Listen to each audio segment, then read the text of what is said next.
Vipassana meditation Bharat की 2500 साल पुरानी ध्यान पद्धति है जो वर्तमान में पूरी दुनिया में एक ट्रेडिशन बन चुकी है। आज दुनिया भर में खुले विपश्यना सेंटर बिजनेस का एक अच्छा माध्यम बन गए हैं।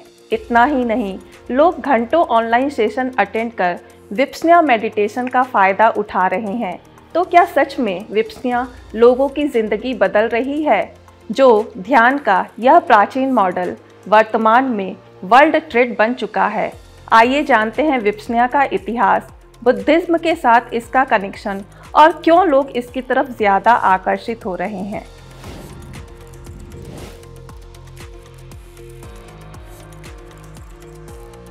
मेडिटेशन यानी ध्यान। ध्यान एक संस्कृत शब्द है जो दो शब्दों से मिलकर बना है। धी यानी कोई पात्र या मन, और यान का अर्थ है मूवमेंट या जाना। ध्यान मन की यात्रा है।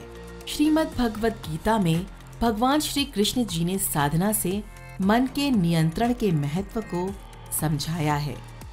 वेदों में भी इसका जिक्र मिलता है और हमारे उपनिषदों में भी तपस, मनता, दृष्टि जैसे शब्द इस बात के साक्षी हैं कि ध्यान को उस वक्त भी बहुत अहम माना जाता था।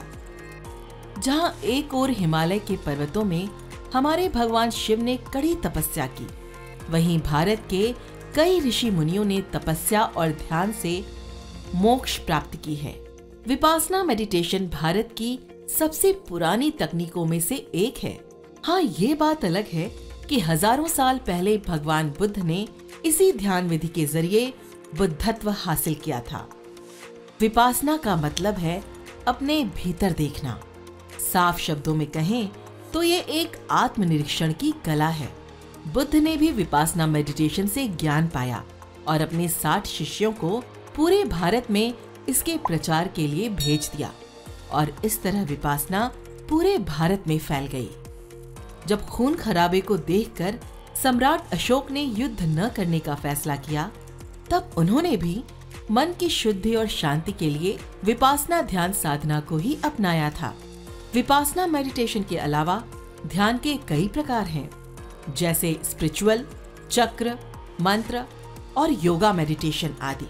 हजारों सालों से दुनिया भर की संस्कृतियां और समुदाय ध्यान का अभ्यास करते आए हैं और आज भी तनाव को कम करने, मन को शांत करने, आत्म जागरूकता के अलावा डिप्रेशन, उच्च रक्तचाप और अनिद्रा जैसी कई शारीरिक समस्याओं को दूर करने में मेडिटेशन बहुत मददगार है। विपासना का मतलब है चीजों को वैसा ही देखना जैसी वो वास्तव में हैं। एक स्पष्ट और शांत मनोस्थिति को पाना ही विपासना का सही अभ्यास है। इसका लक्ष्य मन की शुद्धि, करुणा, सहानुभूति और समानता जैसे मूल्यों का विकास करना है। प्राणायाम और साक्षी भाव के मिले जुले योग की कला ही विपासना है। इस विधि में खुद की सांस को महसूस करना, यानी सांस के आवागमन को महसूस करके वर्तमान क्षणों का एहसास करना है।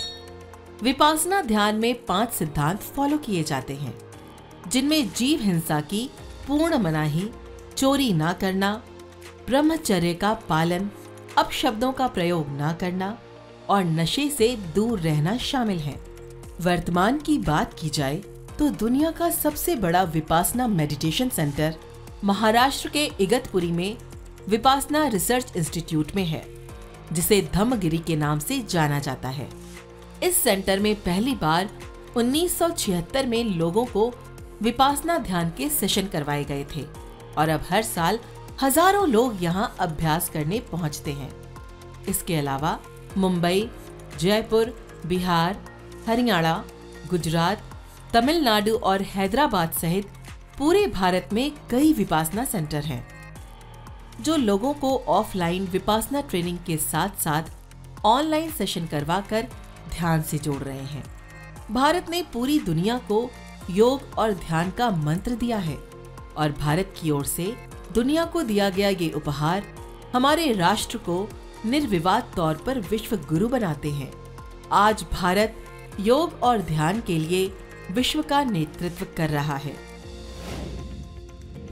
हमारे वेदों में भी कहा गया है कि ध्यान और साधना के द्वारा काम, क्रोध, लोभ, मोह और अहंकार आदि को नियंत्रित किया जा सकता है। द रेवोल्यूशन देशभक्त हिंदुस्तानी की ओर से मैं सिर्फ यही कहना चाहूँगी कि ध्यान और साधना के लिए अपना घर परिवार त्यागना अंतिम रास्ता नहीं है। इसका जीवंत उदाहरण भगवान शिव हैं, जिन्होंने गृहस्थ में रहते हुए भी कठिन तपस्या की। ध्यान के लिए जंगलों और पहाड़ों में जाना आवश्यक नहीं है और ना ही घंटों ध्यान में बैठने की आवश्यकता है। इसके लिए मन का एकांत आवश्यक है। कुछ पलों की साधना भी ज्ञान और जीवन का सही सार समझा सकती है।